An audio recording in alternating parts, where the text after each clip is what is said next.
Hello, Radiant Spirits. It's Feather with Feather's Ancient Wisdom, here for your reading on February 17th, 2024, for the week ahead.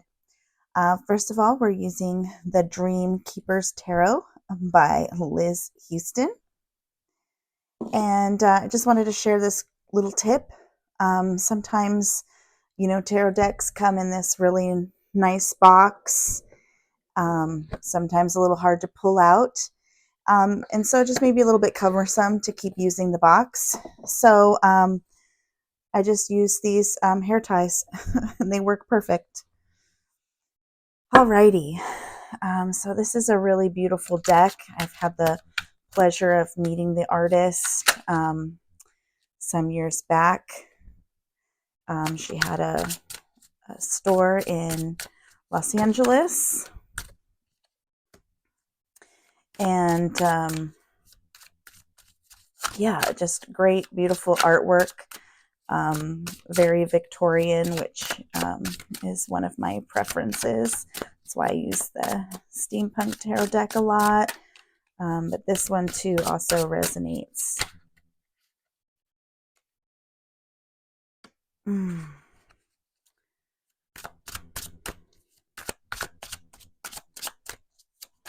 So I don't know why I'm doing it this way, but I am. We're just shuffling it this way and kind of putting cards in the Celtic cross position. Just kind of the way that this one is flowing. I'll get to all of these cards in a minute here.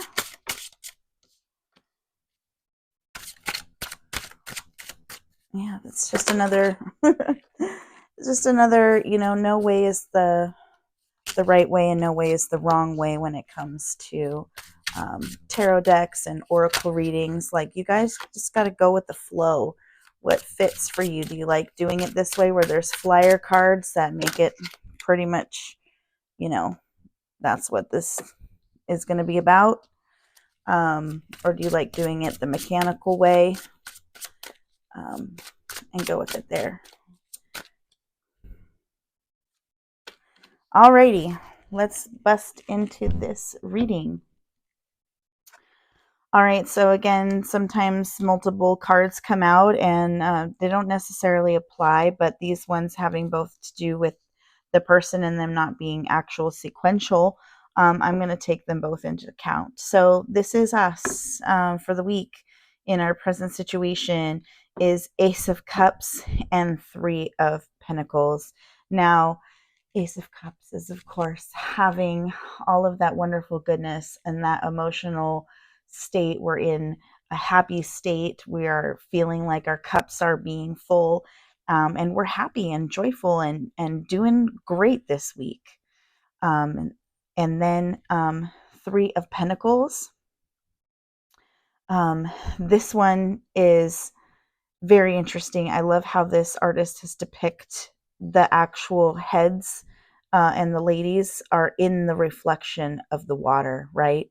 And they've got their butterfly and their moth respectively.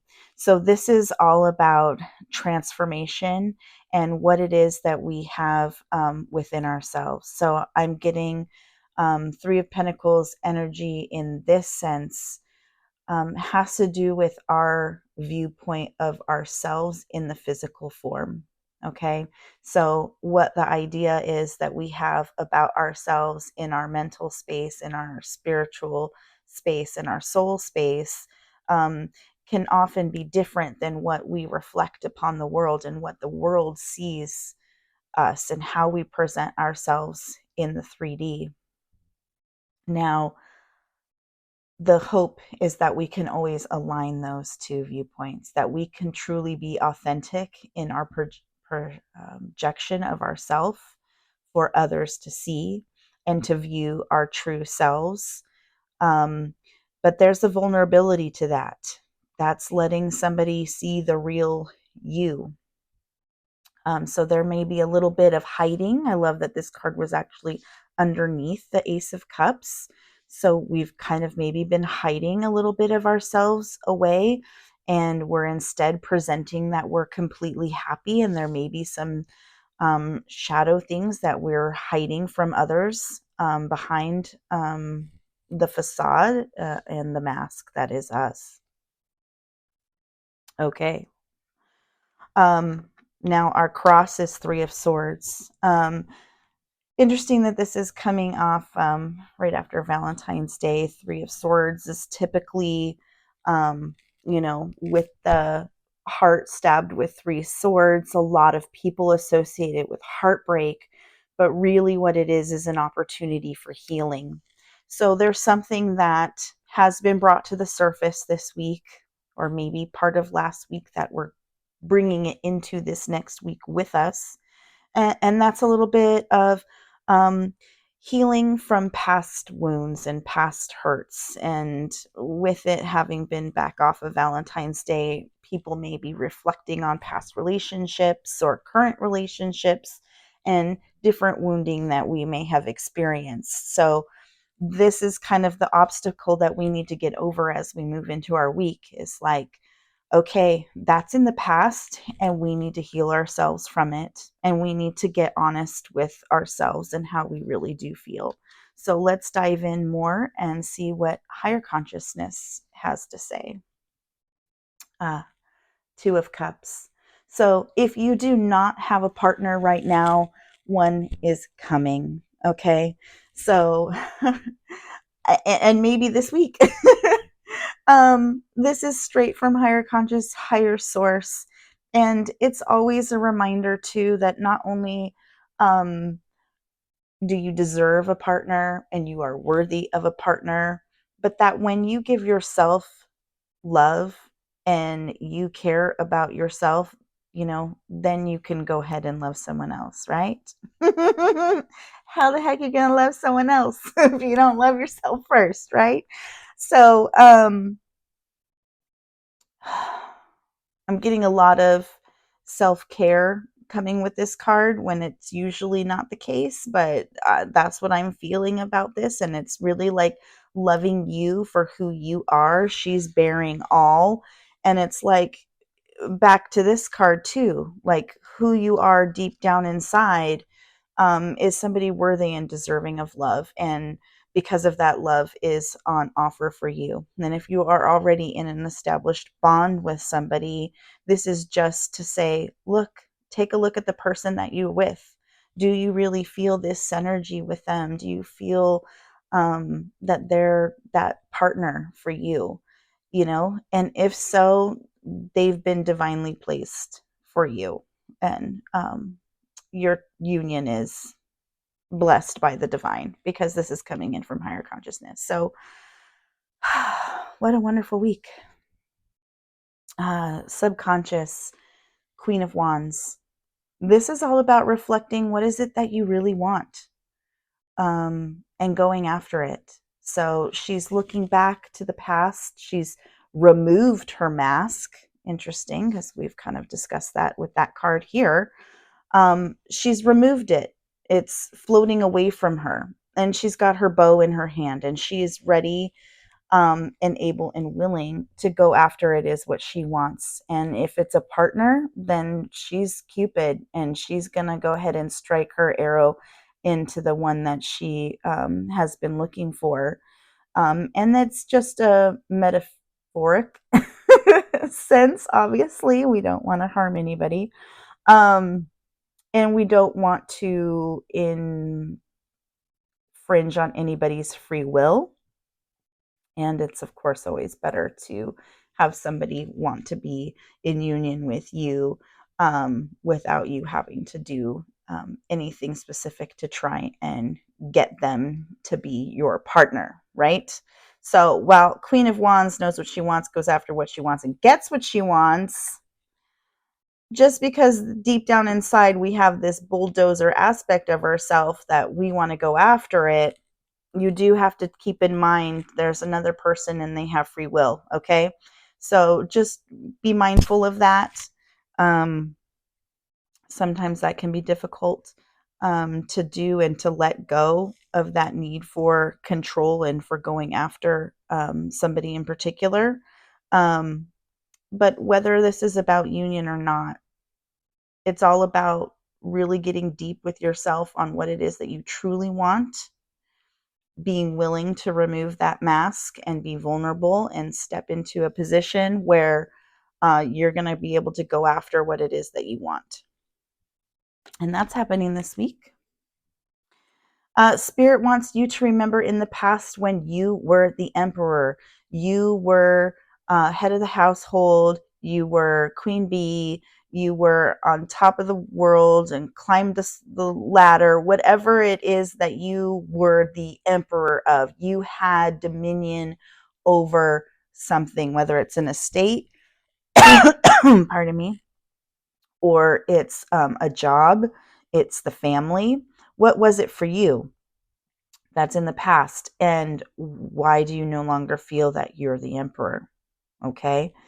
And maybe that has to do with this heartbreak, but there's a key there of how we were, and the energy that we were in when we felt like we were ruling. Okay. That's going to help us get through this heartache, and it's going to help us take off this mask so that we are truly happy and moving forward and stepping into our Five of Pentacles. Okay. Now, this is a very interesting depiction of Five of Pentacles. Now, my steampunk tarot, and I do tend to go back to those images, which I've always associated this card with, like a lack mentality. Here, I'm getting more that if you keep yourself in gratitude and you keep yourself in faith and trust, because she is looking up at the divine, whether this is an angel or someone, we have the stained glass window of the church. That seems to be a theme with this card. When we go to church, no matter what your faith or lack thereof, it is where you are putting your faith, whatever your belief system, right? And that you're trusting that the universe has your back. Okay. So we can finally get to a place where I almost feel like all of these ribbons are freeing her from the constraints and the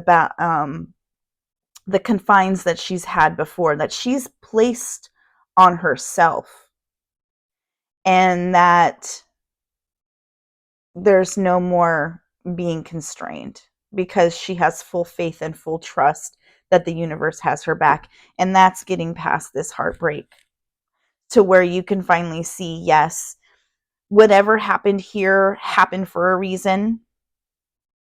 And I am free to be myself and let my freak flag fly, whatever it is that is making you feel stifled and constrained.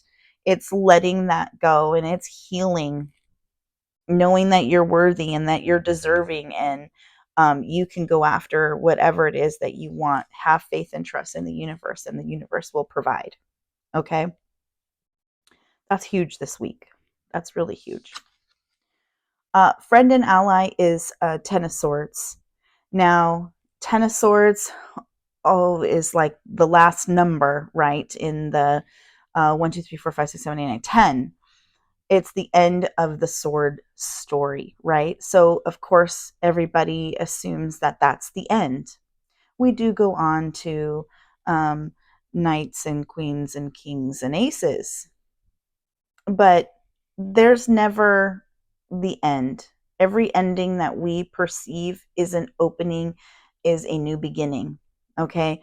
So she's here and she's actually kind of dripping down into towards the water where she sees the reflection of herself. I do love all of these cards with these reflections. They're just gorgeous.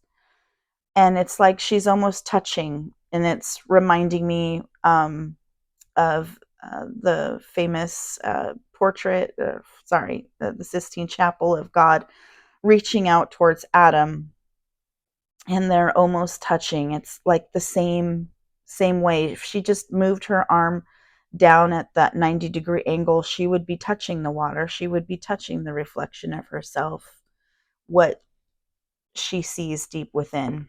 Okay, so this is a friend and ally. This is somebody who's already gone through it. Again, here's our swords.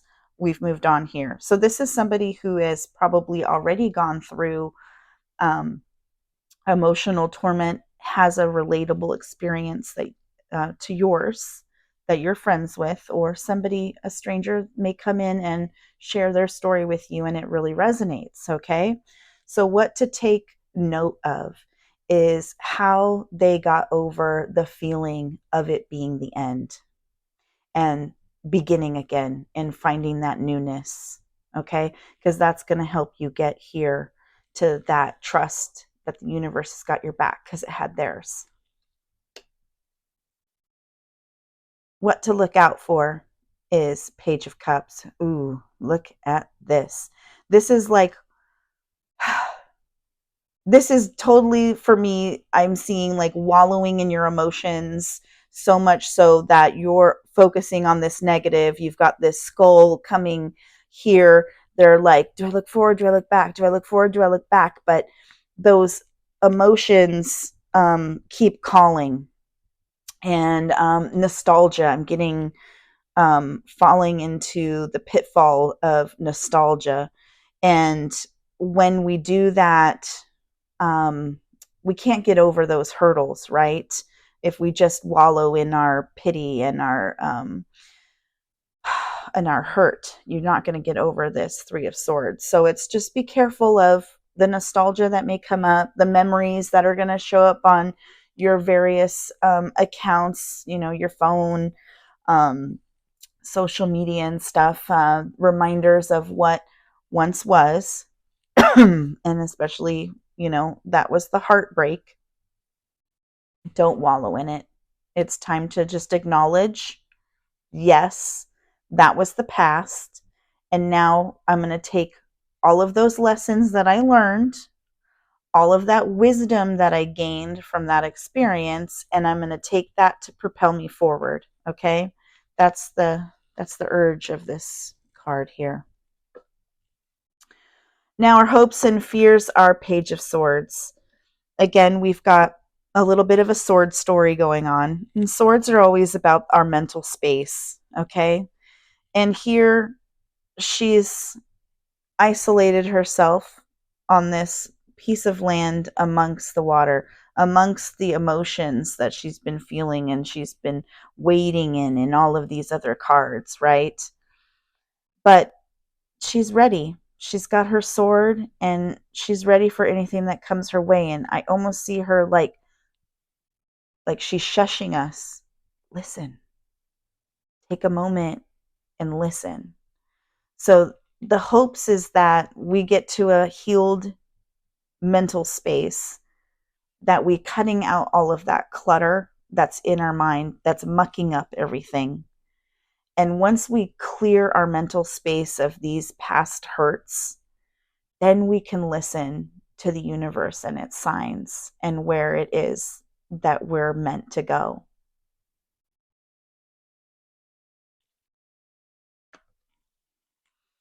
Final outcome is Nine of Swords. Now, this one looks totally grim, just to be honest, right? Um, but I almost feel like this is a rebirth at one sense. So it's not quite clear. Is he, I don't know why I'm giving this a male association, I think just because there's not a snatched waist here. Um, but this person, are they trapped? Not really. Not really. Could you get out of that? Absolutely. You could get through right between here. I'm sure of it. Okay? The swords aren't totally in the way. They're not completely blocking them. And they're almost like kneeling on their past self. And they've got text written all over their body, like a spell, like a goal, something that they know that they want to do. And again, swords, this sword story we've got going on is like our mental space. So I feel like this card is saying that our final outcome for this week is finally realizing that the only one holding us back is ourself. Universe is here. They have their back, have your back, right? Just take a moment and listen. And really, we've kind of created our own cage to hold us back, right? We've got this mask that's been on. And then finally, we're going to come to the realization that we can let go of our old shadow self, and we can acknowledge that our mental space is clear, and we are the ones who can rake that out of the way. I feel like him clawing, almost like, because these swords are at different heights, but it's like as he's clawing, they're lowering. That's what I see. And again, I do like intuitive tarot. So if my readings are not perfectly aligned with the Rider-Waite Nine of Swords, or anything in the deck, that's why. Because I just look at the card and I look at it and I see what I see, and I try to interpret it in a way that makes sense in this journey that we've gone on. It's that we're in control to some degree, that's what our free will is, and that's what our realization is that we can manifest our reality, right? So step out of your own way, claw yourself out if you need to. But that's a huge one for this week. If we can come to that realization and make it past that block, and get to a place where we have full trust and faith in the universe that they have our back, then that's really freeing. That's exceptionally freeing. So I hope this helps you this week. I hope you get in touch with your inner self and do a little bit of healing with a friend, uh, letting go of those things in the past and getting out of your own way and moving into a place where you have faith and trust somebody's coming along, or already there by your side, and you really have the power to go after what it is that you want. So that's a lot on offer this week, and I hope you run with it. Well, blessings, my radiant spirits, and I'll see you next week.